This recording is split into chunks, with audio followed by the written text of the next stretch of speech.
unexpected but a strategic move. President of the Philippines has cited stable ties with China. On his recent 3-day trip to Beijing, President Ferdinand Marcos Jr. met with his Chinese counterpart Xi Jinping on the visit, where the two leaders agreed to set up a direct communication channel to handle South China Sea disputes peacefully. You're also the first foreign leader that we receive here in China this year. All of these speak volumes about the closeness of China-Philippines relations. It also shows that our two sides both have an important position in each other's diplomatic agenda. I am very gratified for you. It has now become my responsibility, but certainly my privilege, to be able to continue on that legacy, to continue to promote the friendship between China and the Philippines. In a video address released by his office on Wednesday, Marcos said that the two sides discussed what can be done to move forward and avoid future mistakes and misunderstandings. In the joint statement released post the meet, the two sides signed 14 agreements which are aimed at cooling tensions and boosting economic cooperation. The leaders also reaffirmed that they will respect each other's sovereignty and territorial integrity. Both leaders also agreed to resume talks on oil and gas exploration in the South China Sea, along with cooperation on areas including solar, wind, electric vehicles and nuclear power. The Philippines has previously raised concerns over reported Chinese construction activities and the quote-unquote swarming of Beijing's vessels in disputed waters of the South China Sea. Now, on the economic cooperation front, China agreed to let in more Philippine imports as it aims for bilateral trade to revert to pre-pandemic volume. The talks come as both China and the Philippines aim to mend ties which were adversely impacted after Manila sought an arbitral ruling against Beijing in 2016. The ruling sought to invalidate China's expansive claims in the strategically important region.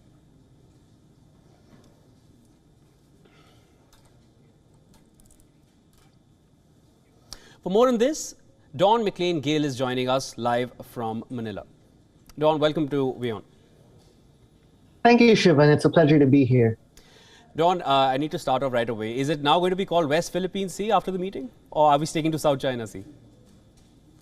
Well, we have to understand that for the purpose of this particular visit, the main purpose reflects, of course, the understanding of realpolitik is that we cannot change and choose our neighbors, but we have to coexist despite the tumultuous nature of the region. So the main purpose of this visit was not to find an overnight solution, but to maintain bilateral relations and communicate to avoid miscalculations that may really escalate the already volatile regional security architecture of Southeast Asia. So the call to set up the lines of communication, the direct lines for conflict mitigation in the West Philippine Sea is of great importance for that particular objective. But we have to understand, despite the rosy picture that has been shown, there is a great inconsistency between what China says at the political level and what it does on the ground. Dawn, now China has also said that it is ready to resume oil and gas talks with the Philippines. How do you feel this will impact Philippines' relationship with the US? Things had just started to look better with Marcos taking the office. Well, we have to understand that, first of all, China has been seeking to alter the status quo of the West Philippine Sea to its favor. Recent trends include reports of reclamation activities and other forms of gray zone tactics. And this comes at the expense of Philippine sovereignty and sovereign rights.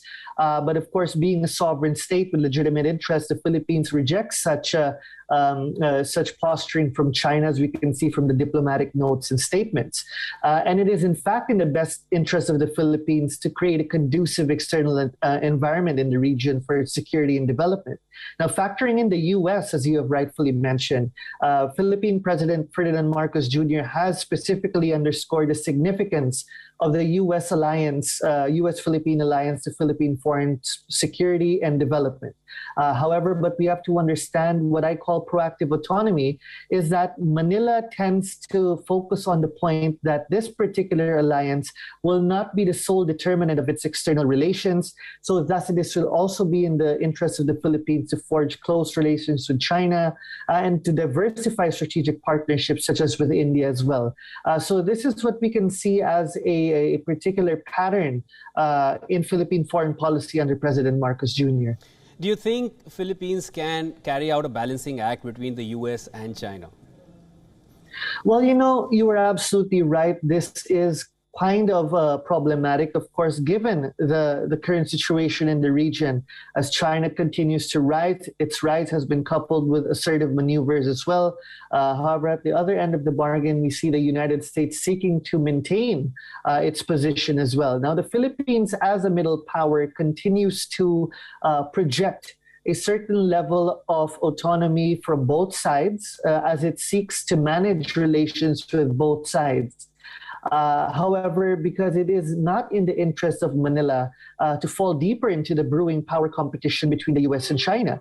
As you're aware, there was a close encounter between the U.S. and Chinese jets in the South China Sea.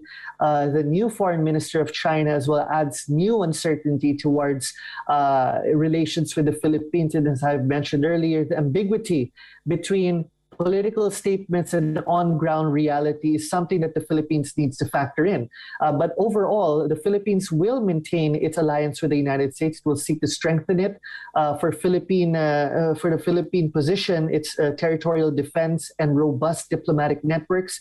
But at the same time, it would have to proactively engage with its most powerful immediate neighbor, which is China.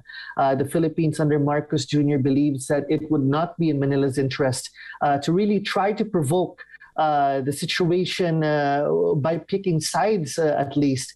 So as we can see, President Marcos has always emphasized that he would try to be friends with all. But then again, international politics is a lot more complicated than that, and we would have to see how this would play out in the months and perhaps years to come. But if I may shortly add, given, of course, China's track record of interstate engagements, we would have to verify, of course, and not just believe these political statements from Beijing. Thanks so much, Ron. Now, Philippines has already imported the BrahMos missiles from India to guard their course, and that is essentially against China. But if they're able to carry out a balancing act between US and China, I think they are going to set a new standard of diplomacy. Thank you so much for all those updates, and we'll be in touch for more. Thank you so much.